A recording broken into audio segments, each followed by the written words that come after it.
Johni Broome is the man for Auburn. He drives the bus. But the guy who's driving the sports car that ends up winning the race for Auburn is Tahad Pettiford. If there's no Tahad Pettiford, this team is a very good team with a great player.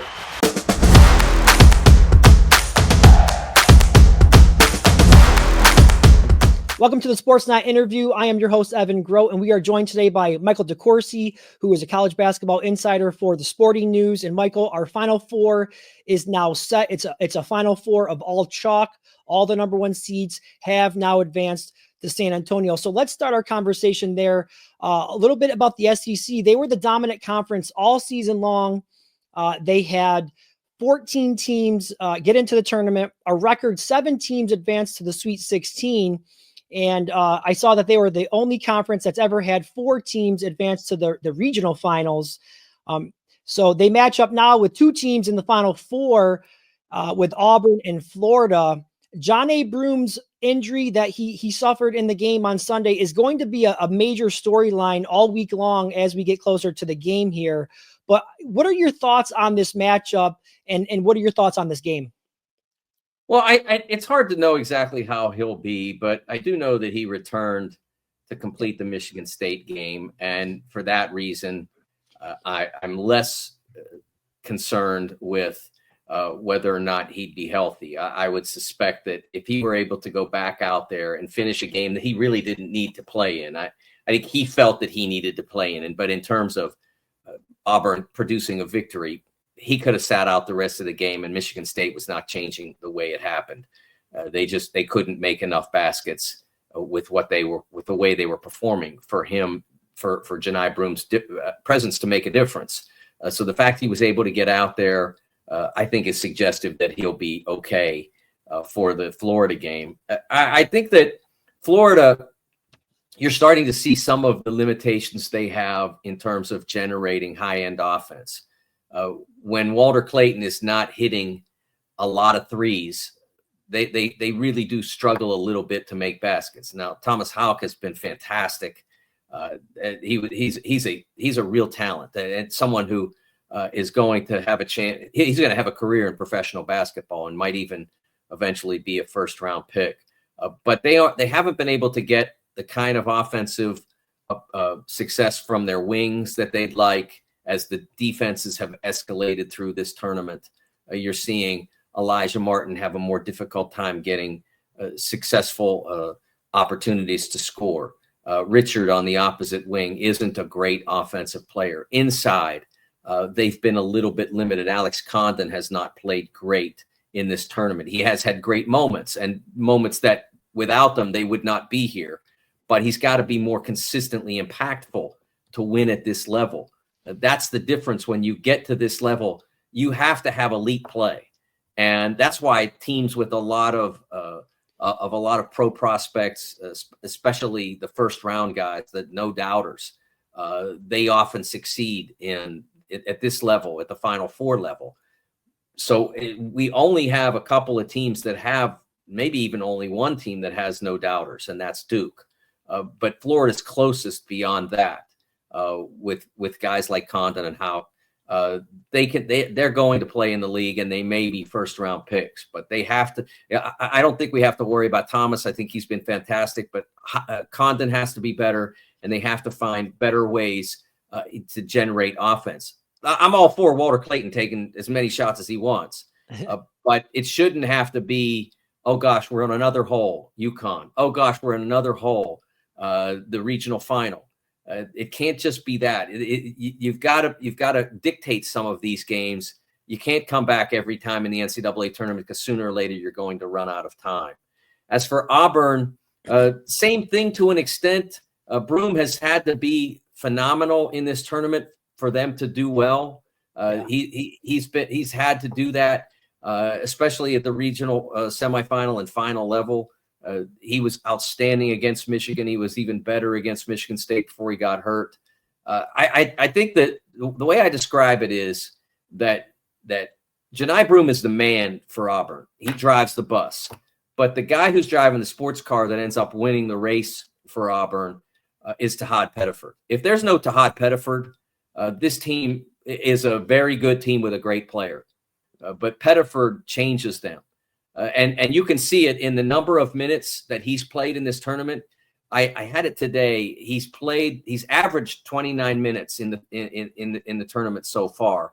And I think he reached that level like 3 times in 30 games. Wow. So Bruce knows that Pettiford has to matter for them to be great. And so that's an interesting element of it as well. Both these teams are terrific, but they have limitations. And who does the best job of disguising their limitations and taking advantage of their strengths? Now, on the other side of the bracket, we have Duke and Houston. And I think it's interesting. You look at Duke, the way their roster is built, it's a little bit different than the other 3 teams. They go out and bring in the 3 stud freshmen who really lead the way for Duke. They complement those freshmen with some transfers who have some experience. They're going up against a Houston team who is very much led by a group of veterans and a head coach, Kelvin Sampson, who's been doing it a very long time. He's in his 3rd Final Four now. So what do you think about Duke's youth going up against the experienced roster of Houston? Well, I think that comes down, Evan, to how Duke's young players cope with being defended as they've never been defended. Because I can promise you that's what's going to happen. Because there's nobody out there that defends at the level that Houston does. And I highly doubt that Houston's going to find a way between now and Saturday to misplace their defense. That defense is going to be on the floor, and it's going to perform at a high level. And how do you react to that if you're Duke? You have to make peace in your mind with the idea of this is going to be harder than it's ever been. And we can't stop because it's hard. We can't get frustrated because it's hard. The moment of the regional final that said everything to me was Mark Sears with about 4 minutes left, and the game was probably over, but it wasn't over. Mark got onto the break with about 4 minutes left, but it wasn't a wide open break. Tyrese Proctor was there, and Tyrese stayed with him and stayed in front of him in legal guarding position.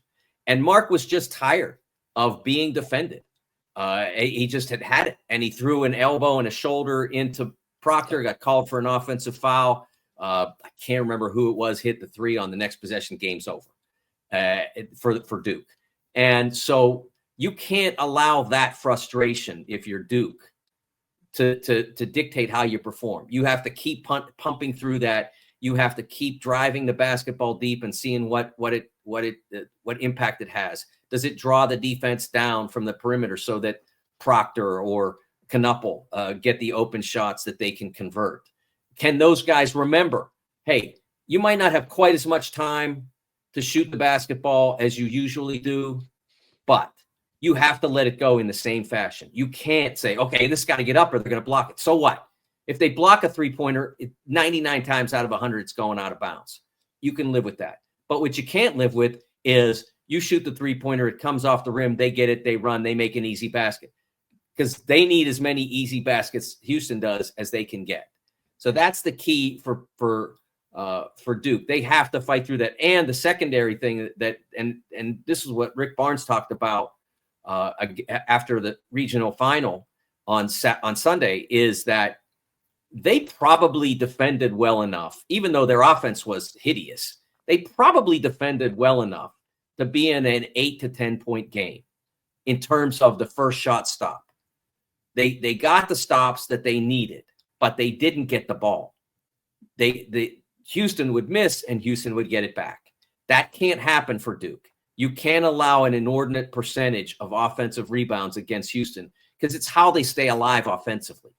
So Duke has to go to the defensive glass and finish possessions when they get those first shot stops.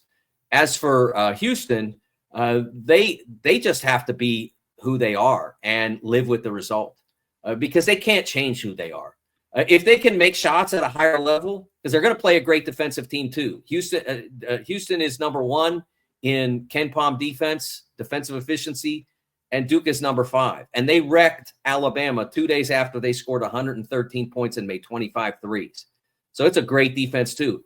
Houston has to stay at peace with the concept of there are going to be moments when we can't get a bucket. That's one of the things that's been their superpower, really, is that their superpower has been that they go through these long droughts with their offense, but they just say to themselves, okay, we're in a drought, you're in a drought, and they get through it. And they did that against Texas Tech, and they did that as well in the regional final against Tennessee. They had huge droughts in both those games. Texas Tech on the road, which was their biggest road win of the year for Houston, and then obviously the game that got them to the Final Four. Long droughts, 9 minutes in one case, interrupted by a single Houston basket, and then 5 minutes in the case of the Tennessee game. Tennessee made no ground up, even through a 5-minute Houston drought in the second half. So that's they stay at peace with that, and then they just have to find a way to get enough easy baskets or tough baskets to try to win by one, because that's the likely outcome if they're able to be successful. Yeah.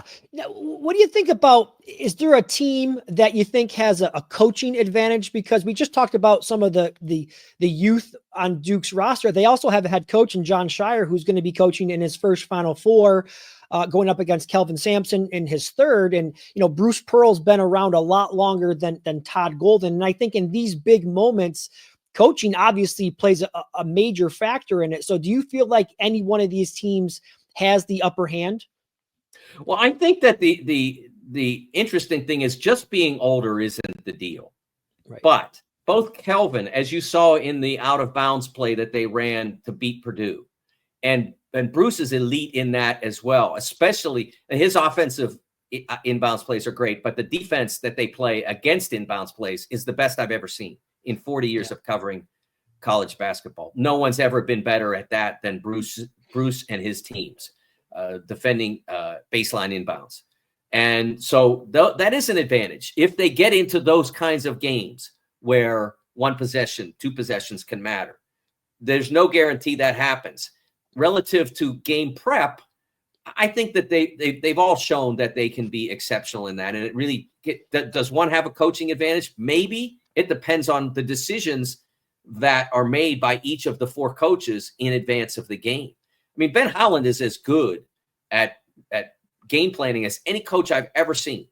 That was his greatest skill. 3 Final Fours, completely revamps the Pitt program. But when they played Florida in the 2006 championship, they built their whole game plan around having Cedric Bozeman deal with Florida's point guard and the quickness that Torian Green had. And they thought, okay, we put a great athlete who's a great defender and has size against little Torian Green, and that's how we're going to cancel out the way they get their offense started. And in 3 possessions, it was over. Like that, like Green ripped that matchup apart on 3 trips. And it wasn't that Ben had a coaching disadvantage. He just thought that it would work, and it didn't. Because that wasn't even a coaching advantage for Florida necessarily. That Green just was able to deal with it. So it's hard to say going in that someone has an advantage. But if we get to a game where one of those factors that I mentioned is in play, then that can be an advantage.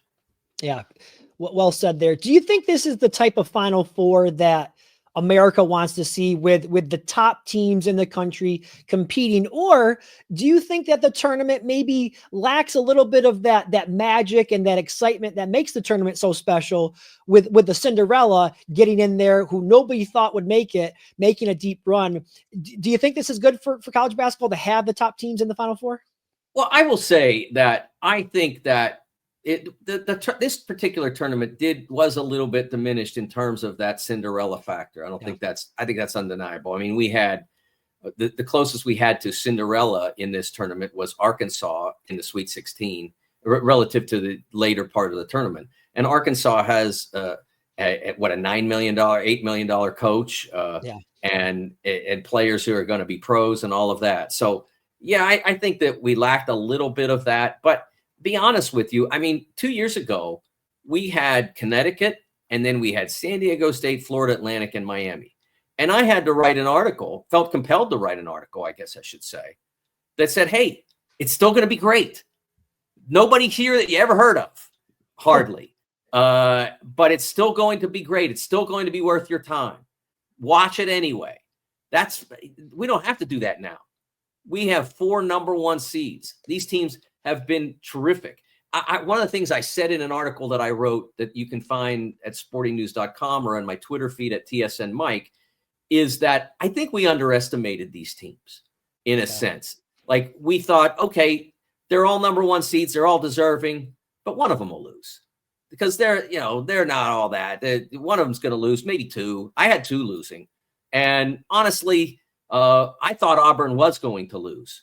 And I picked Tennessee over Houston just so I didn't have too many number one seeds because it felt like that's not how it usually goes. But I think we underestimated them. If you look at their KenPom numbers, they're extraordinary. If you look at what they did in their leagues, I mean, Duke won all but one game and by an average margin of 20 points. I know the ACC wasn't very good, but you still have to put that hammer down every night, and they did.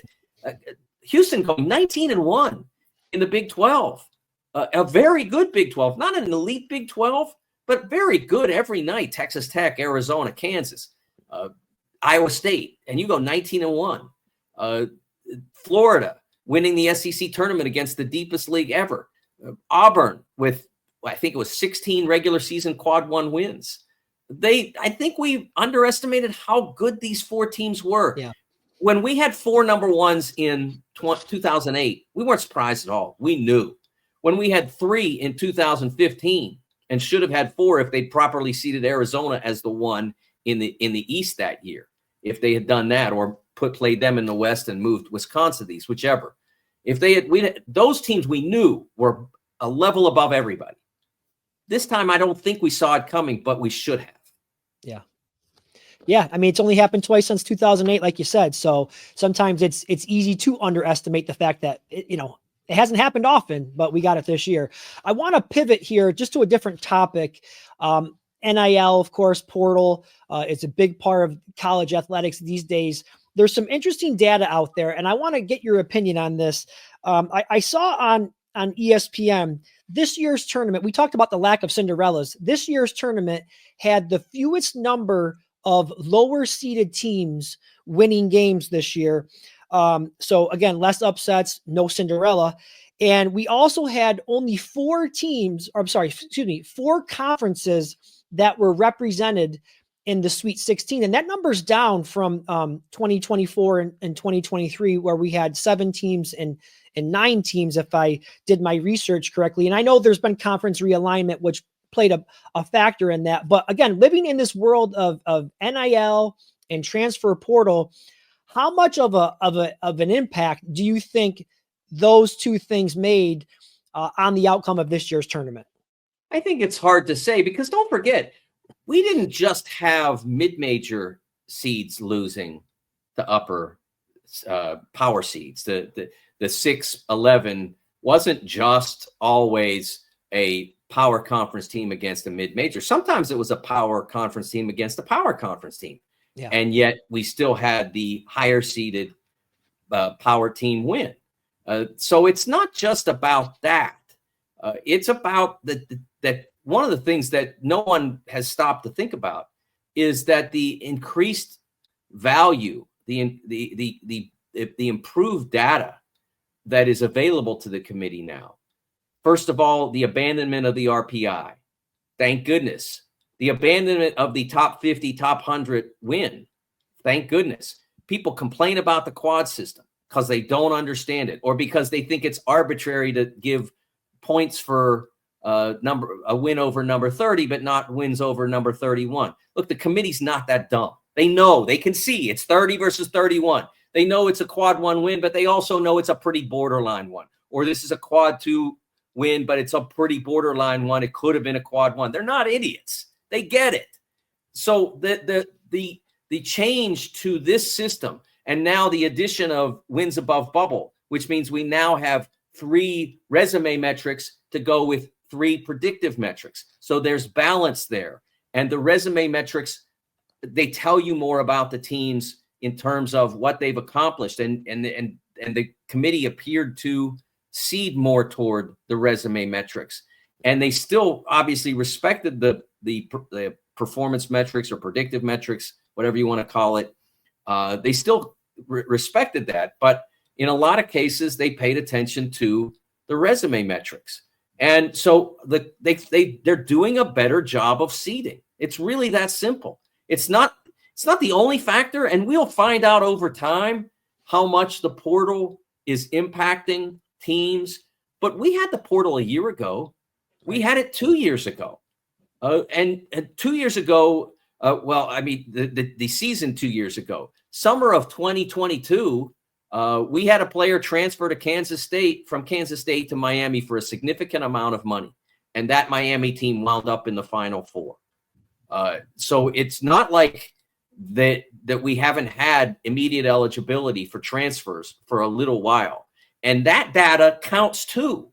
Right. That data that we had, the 2023 Final Four, the one I talked about where you had to kind of sell the idea it was still going to be cool, where we had a 5 seed, a 9 seed, a 3 seed. That data counts too as part of the process. So we have to gather information over time and not make snap judgments based on the fact that we had one tournament where the best teams won the majority of the time, or the most accomplished, or the higher seed, or however you want to say it, won the majority of the games. Right. Small sample size. So I think as we get more into the world of transfer portal and NIL, we may have more data to kind of evaluate there. So good answer there. We'll get you out of here on this last question here. One of the secondary stories that's been kind of going on during March Madness is the fact that the transfer portal opened the day after the round of 32 ended. So you had teams and coaches, or players and coaches, I should say, that were preparing to go to the Sweet 16 while entering their name in the transfer portal, and the coaches were in discussions or even accepting jobs with other programs. To me, as a fan of the game, I find it very, very strange. I find it weird to wrap my head around that. I understand the timelines and whatnot, deadlines, how that works in the game. But again, as a fan, I find it very odd. What's your thoughts on that? Is this something that you feel is bad for the game, and that the NCAA needs to make a change? Well, I don't think the NCAA has the power to make the change in a lot of ways. I mean, they can open the transfer portal whenever they want, I suppose, but it's problematic for the athlete, for the student athlete or the athlete, if you give them a limited amount of time to make life-changing decisions. Yeah. If you open it up after the Final Four, think about it. There's 364 teams. And if you open it up after the first weekend, you're only disadvantaging, in a sense, 16 teams. If you open it up after the selections are made, you're only disadvantaging 68 teams out of more than 300. So, and then of course, if you opened it up after the Final Four, you're only basically advantaging, so to speak, 4 teams, because they're the only ones that have other stuff to worry about right now. Yeah. I think that in a lot of ways, I know a lot of people who do what I do are bothered by this because they cover both the tournament and the portal. And I don't really cover the portal. So they're mad because it's more work for them at a time when they'd really rather just concentrate on the games. And I understand that. If I were in their position, I'd hate it too. But at the end of the day, it's not about what the reporters want or the coaches want. It's about what's best for the athlete, and to give them a very limited amount of time to make decisions that are indeed life-changing. I think that's not necessarily fair. And the other element of this, honestly, Evan, is that this particular year, because of the House settlement and the possible change in how name, image, and likeness functions, if you opened it up after the Final Four, everybody would literally have a day or two to make every decision that they wanted to make so that you could get the NIL under the old guidelines. That's what's happening right now, is teams and or players are trying to make informed, quick decisions so that they can get this done before the settlement becomes finalized and NIL changes, at least for the time being, to a significant degree.